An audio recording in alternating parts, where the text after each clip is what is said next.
요즘 AI 혁명이 한국에겐 위기이면서 동시에 엄청난 기회라는 말이 있잖아요.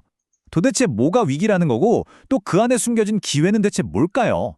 지금부터 저랑 같이 한번 파헤쳐 보시죠.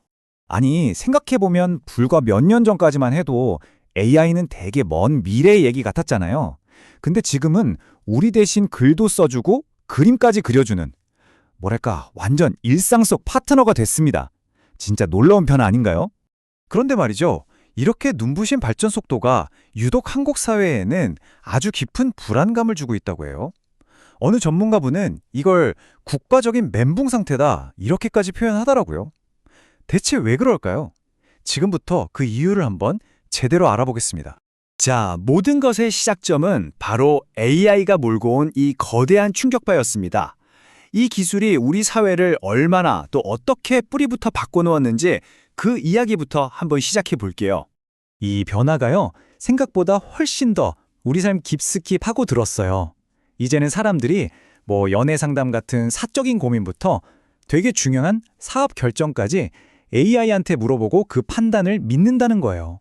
진짜 몇 년 전만 해도 상상도 못했던 완전 영화 같은 일이 벌어지고 있는 거죠. 자, 그런데 바로 이 지점에서 한국 경제를 지탱해온 아주 오래된 성공 공식이 뿌리부터 흔들리기 시작합니다.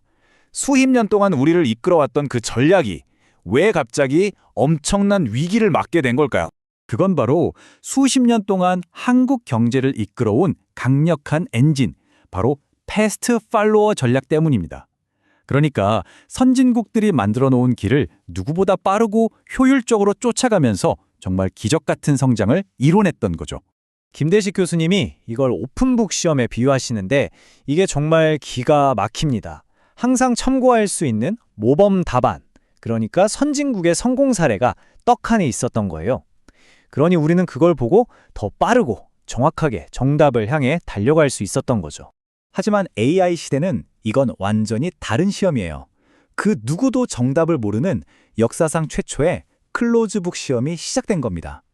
우리가 평생을 의지해왔던 그 모범 답안지가 그냥 백지가 되어버린 그런 순간인 거죠.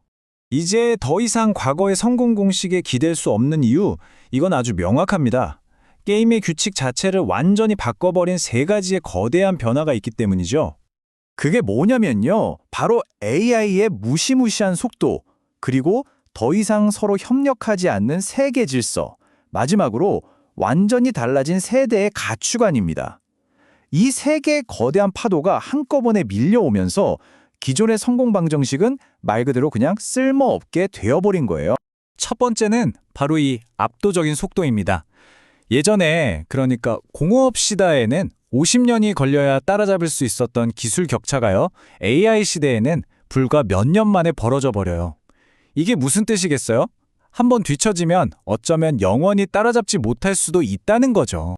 두 번째, 이제 우리에게 가르쳐줄 선생님이 없습니다.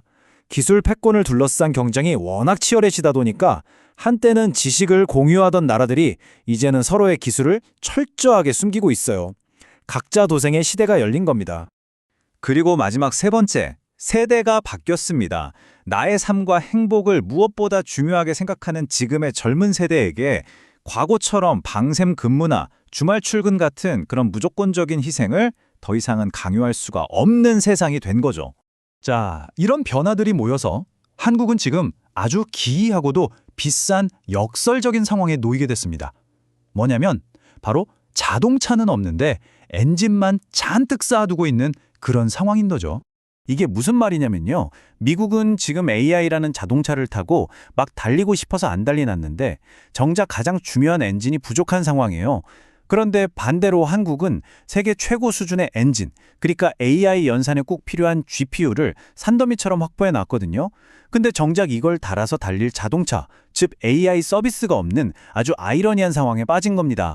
자, 그렇다면 이 막막한 딜레마를 대체 어떻게 풀어야 할까요? 놀랍게도 그 해답은 우리가 그동안 어쩌면 외면해왔던 곳, 바로 물리적인 현실 세계에 숨어 있습니다. 과거의 로봇은요, 복잡한 수학 공식을 하나하나 다 입력해줘야 움직였잖아요. 그런데 피지컬 AI는 그럴 필요가 없어요. 그냥 인간 전문가가 하는 행동을 눈으로 보고 그대로 따라하면서 배우는 겁니다.